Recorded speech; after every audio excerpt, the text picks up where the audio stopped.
Boas tardes. Bem, eu inicio essa fala agradecendo o convite para estar aqui, a todos envolvidos para a realização dessas correntes, mas cito o nome da Manuela Ribeiro, que é a pessoa que, de algum modo, resume tudo isto. E como esse ano disse que as correntes são uma casa, para mim isso é um retorno à casa. Não sei se estive aqui já 2 ou 3 vezes, não me recordo, mas creio que 3. Então, para mim, estar aqui é um retorno à casa. E como um retorno à casa, aqui encontro alguns companheiros que estiveram já nessa casa comigo. Há vários aqui, muitos queridíssimos, mas cito apenas nessa mesa, porque eu não posso citar todos que estão aí desse lado. Ana Paula Tavares, queridíssima sempre, e o Zé Carlos Vasconcelos, que para mim sempre foi uma espécie de, e não exagero, mito, quando já muito jovenzinho, nos ensinos de graduação, me deparava com o JL, com tudo que ele fazia. Aquilo para mim era formidável. Estar ao lado dele é sempre uma honra mesmo, não menos que isso, e uma alegria. E quando voltamos a casa, sentimos falta de quem não está mais. Então é o velho tema do Ubsunte que retorna, e eu cito pelo menos 3 amigos queridos que estiveram nessa casa comigo, pessoas formidáveis: o Casimiro de Brito, Gastão Cruz e Antônio Cícero. Então, essa minha fala é dedicada a eles também, que aqui estão ausentes.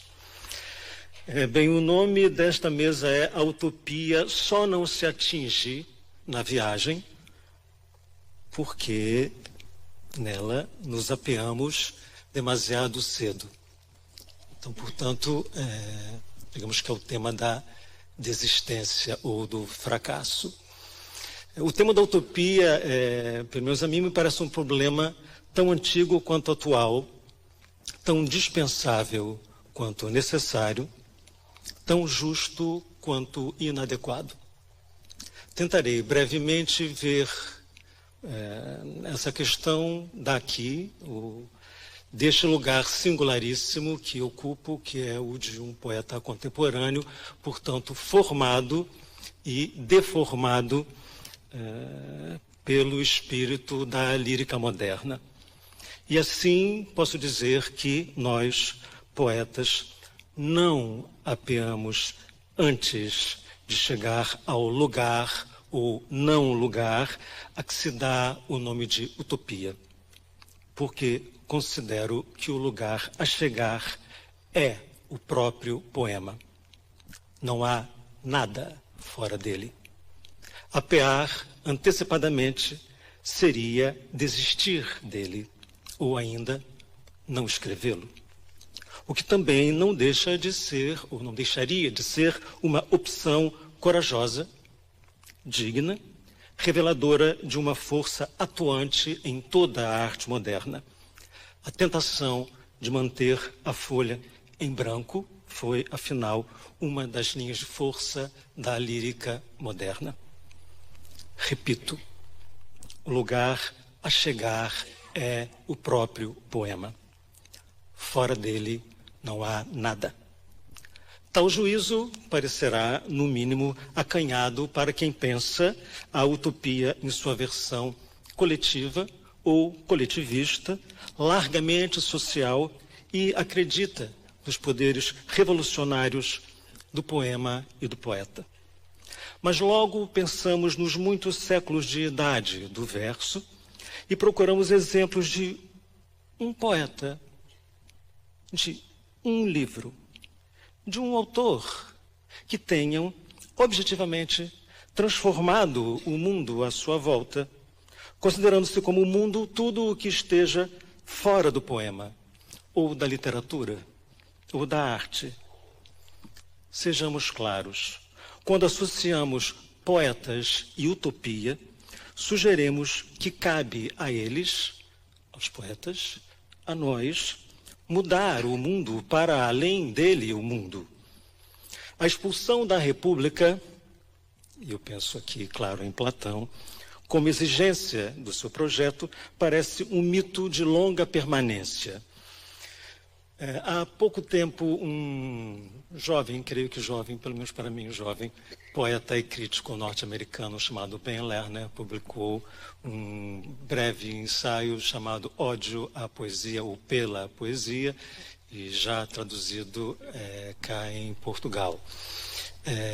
E o Ben Lerner fala de maneira muito curiosa e bem-humorada do quanto o mito da expulsão do poeta na República de Platão permanece no nosso imaginário e o quanto se espera dela, poesia, ou deles, ou de nós, os poetas, como capazes de efetivamente transformar a República, do quanto somos perigosos e do quanto a poesia pode fazer acontecer. E parece que, portanto, existe em torno do poema uma espécie de expectativa, como se existisse, de fato, uma espécie de poema ideal, que ele chama de poema virtual. Poema que nunca se realiza. E, portanto, o ódio à poesia vem daí. A poesia nos promete demais e parece que cumpre muito pouco diante do que ela nos promete. A Clarice Lispector dizia que escrever é uma forma de fracassar. Associado a partidos políticos, ideologias, clubes, academias, o poema parece, à primeira vista, mais apto a mover as coisas à sua volta. Mas quanto tempo dura tal aliança? Quanto tempo a individualidade, a subjetividade e a liberdade radicais, como princípios inalienáveis do poema, resistem frente às necessidades de ordem prática e coletivista da palavra transparente e imóvel da lei? A subversão é a utopia do poema. É este desejo, no entanto, que parece exilar o poema e o lançar para fora das instituições que lhe acenavam com uma utopia, simplesmente porque estas, em algum momento, não suportam a liberdade e a beleza da desordem, que devem ser o lugar almejado pela palavra do poeta. Os exemplos seriam tantos que sequer vale a pena começar a listá-los.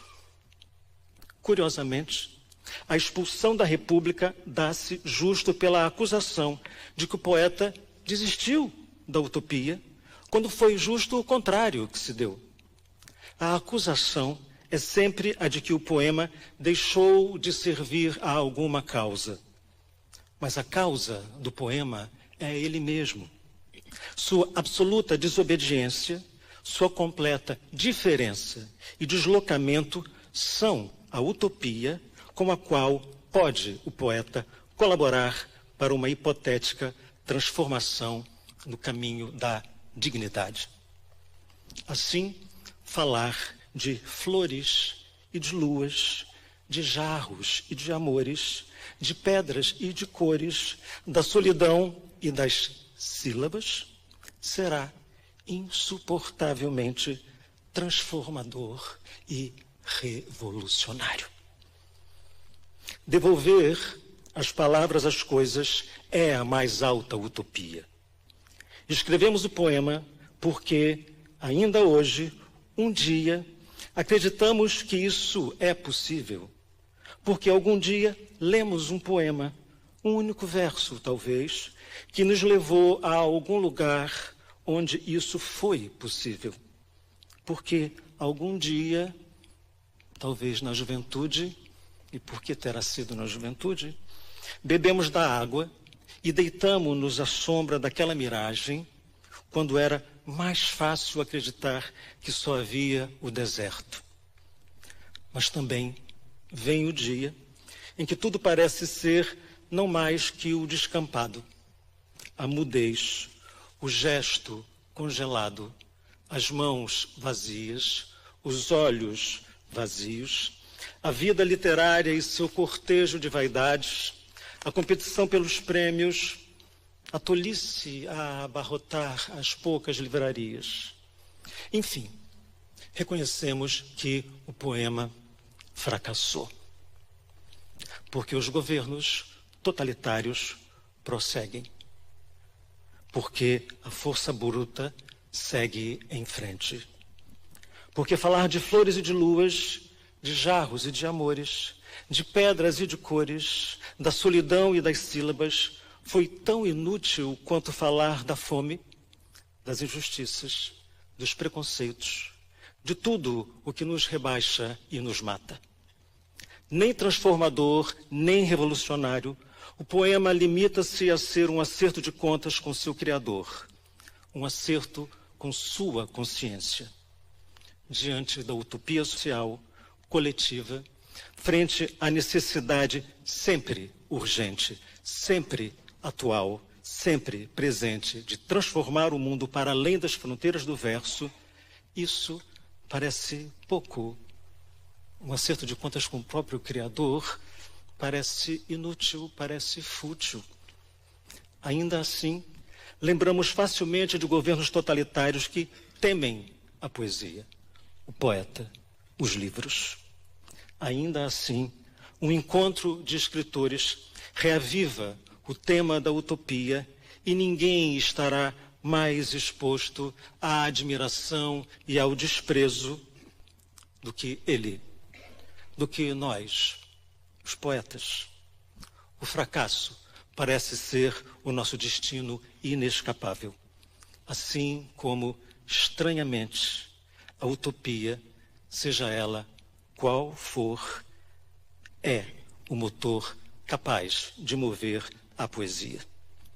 É nessa corda tensa, estendida sobre o abismo, o silêncio da desistência, que o poeta caminha. A lucidez e a consciência dos limites históricos do poema são a única declaração de princípios possível.